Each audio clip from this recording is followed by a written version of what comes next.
శ్రీ సత్యసాయి జిల్లా గోరంట్ల మండలం కలితండాకు చెందిన మురళీనాయక్ తల్లిదండ్రులు జ్యోతిరాయ్ శ్రీరాముల నాయక్ ఏకైక సంతానం.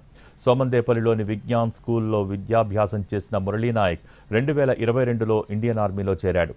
నాసిక్లో శిక్షణ పొంది జమ్మూ కాశ్మీర్లో విధులు నిర్వహించి తిరిగి పంజాబ్కు ట్రాన్స్ఫర్ అయ్యాడు. పంజాబ్లో పనిచేస్తుండగా భారత్ పాక్ ఉద్రిక్తతల సందర్భంగా 2 రోజుల క్రితం పంజాబ్ నుంచి జమ్మూకు విధుల నిమిత్తం వెళ్లాడు. అక్కడ పాక్ కాల్పుల్లో వీరమరణం పొందాడు. మురళీనాయక్ మృతితో కల్లితండా శోకసంద్రంలో మునిగిపోయింది.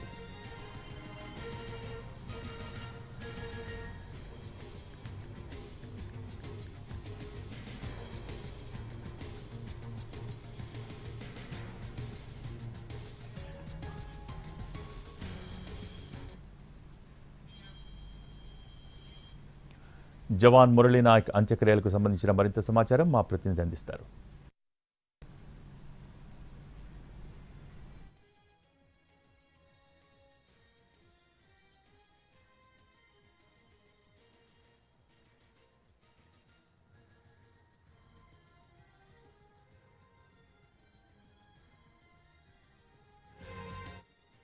వీరమరణం పొందిన జవాన్ మురళీ నాయక్ అంత్యక్రియలు చేయడానికి ఏర్పాట్లు శరవేగంగా జరుగుతున్న ప్రస్తుతం మనం ఏదైతే ఉందో గోరంట్ల మండలం కల్లితాండాలో సొంత స్థలం ఏదైతే ఉందో సొంత పొలంలోనే మురళీ నాయక్ అంత్యక్రియలు చేయడానికి ఏర్పాట్లు చేస్తున్నారు. ప్రస్తుతం చూడొచ్చు వాళ్ళ పొలంలో ఏదైతే ఉందో మురళీకృష్ణ అంత్యక్రియలు చేయడానికి పూర్తి స్థాయిలో ఏర్పాట్లు చేస్తున్నారు. స్వయంగా ఇటు జిల్లా అధికారులతో పాటు వాళ్ళ తండ్రి కూడా ఇక్కడ నుండి ఏర్పాట్లు చూస్తున్న పరిస్థితి. ఎన్ని గంటలకు జరుగుతుంది, ఏ విధంగా జరుగుతుంది, ఎన్ని గంటలకు జరుగుతుంది, ఏ విధంగా జరుగుతుంది తెలుసుకునే ప్రయత్నం చేద్దాం. ప్రస్తుతం మురళీ నాయక్ తండ్రి మన వద్ద ఉన్నాడు. ప్రస్తుతం ఇక్కడ అంత్యక్రియలు చేస్తున్న ఏ విధంగా జరుగుతాయో తెలుసుకునే ప్రయత్నం చేద్దాం.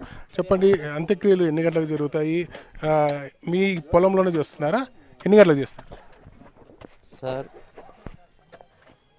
నా కొడుకు భారత వీరుడు జవాన్ ఎం మురళీనాయక్. నా పొలంలోనే నా కొడుకును అంత్యక్రియం చేపిస్తున్నాను. అంత్యక్రియం 10:30 నుంచి స్టార్ట్ అవుతుంది. 2 లోపల అంతా ముగిస్తుంది. పూర్తి స్థాయిలో మీకు సంబంధించిన శాస్త్రాలు ఉంటాయి. దీనికి సంబంధించి ఎంతసేపు ఉంటుంది ప్రాసెస్? సార్ అదే చాలా సేపు పట్టదు, ఒక అర్ధ గంట సేపు ఉంటుంది. ఇప్పుడు అందుకని అతను జవాన్ కాబట్టి పెళ్ళి ఏంటంటే కొన్ని శాస్త్రాలు ఉంటాయి మావి. దానికి సింపుల్గా ఉంటుంది, పెద్దగా ఉండదు. ఆ ప్రకారం మా పెద్ద గ్రామ పెద్దలు వాళ్ళు ఎట్లా చేస్తే ఆ ప్రకారం బిర్యానీ అయిపోతుంది, లేట్ ఏం కాదు. ఇప్పటికే జిల్లా అధికారులు కూడా ఇక్కడికి వచ్చి ఏర్పాట్లు చేస్తున్న పరిస్థితి ఉంది. చివరిసారిగా మీ కుమారుడు ఎప్పుడు మీతో మాట్లాడారు, ఏం చెప్పాడు? మాతో మాట్లాడేది సార్ 7వ తేదీ 8:30కి మమ్మల్ని కాల్ చేసిండే, వీడియో కాల్లో మాట్లాడిండే వాళ్ళ అమ్మ మొబైల్ మీద. నేను మాట్లాడినా, వాళ్ళ అమ్మ మాట్లాడింది. వాళ్ళు ఇంట్లో ఉండే అందరూ మాట్లాడినాము. అదే లాస్ట్ అతనితో మాట్లాడేది 7వ తేదీ 8:30 గంటకి, అది చివరి కాల్ అది. మళ్ళీ మధ్యాహ్నం మా అన్న కొడుకుతో మాట్లాడినారు. అప్పట్లో మేము ఏదో పని మీద బెజారు పోయింటివి గోరంట్లకి, మేము లేము. ఆ తర్వాత మళ్ళీ అమ్మోళ్ళు గోరంట్ల చూస్తే ఫోన్ నేను మెసేజ్ ఇస్తాను, ఫోన్ చేయమురళి అని మా అన్న కొడుకు చెప్పినాడు.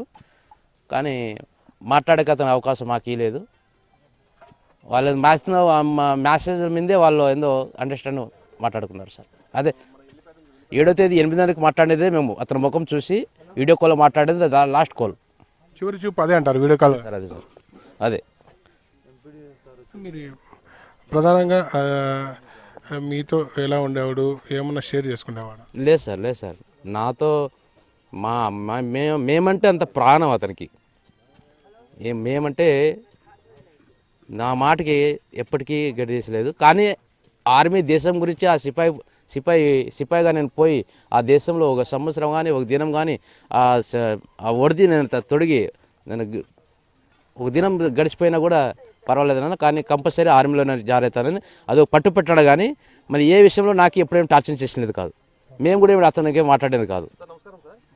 ఏదైతే ఉందో జిల్లా అధికారులంతా ఇక్కడ నిన్నటి నుంచి ఏర్పాటు చేస్తున్న పరిస్థితి. ప్రస్తుతం గోరంట్ల మండలం తహసీల్దార్ మారుతి మన వద్దన్నాడు. ప్రభుత్వ పరంగా ఎలాంటి ఏర్పాట్లు జరుగుతున్నాయి, ప్రభుత్వ సైనిక లాంఛనాలతో ఏర్పాట్లు చేయడానికి ఏం చేస్తారో తెలుసుకునే ప్రయత్నం చేద్దాం.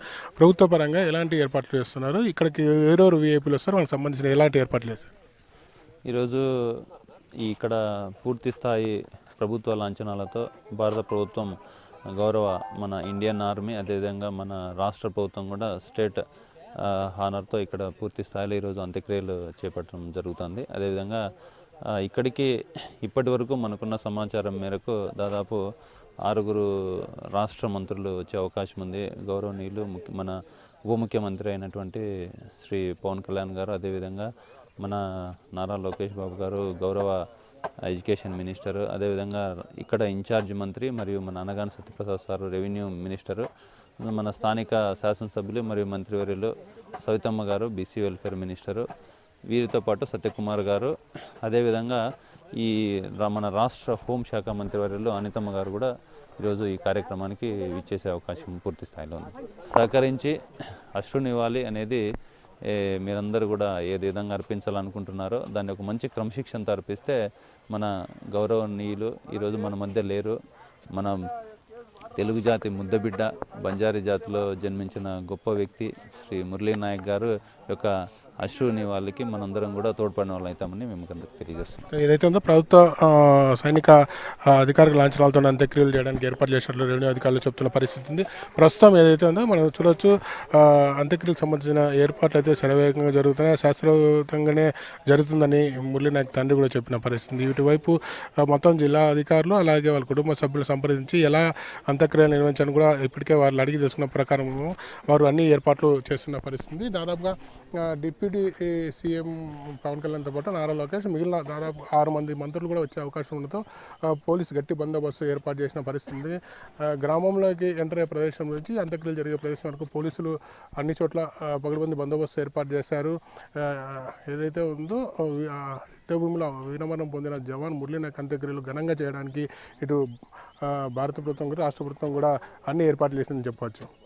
కల్లితాండ నుంచి కెమెరామెన్ సుదర్శన్, శ్రీనివాస్, ఎన్టీవీ.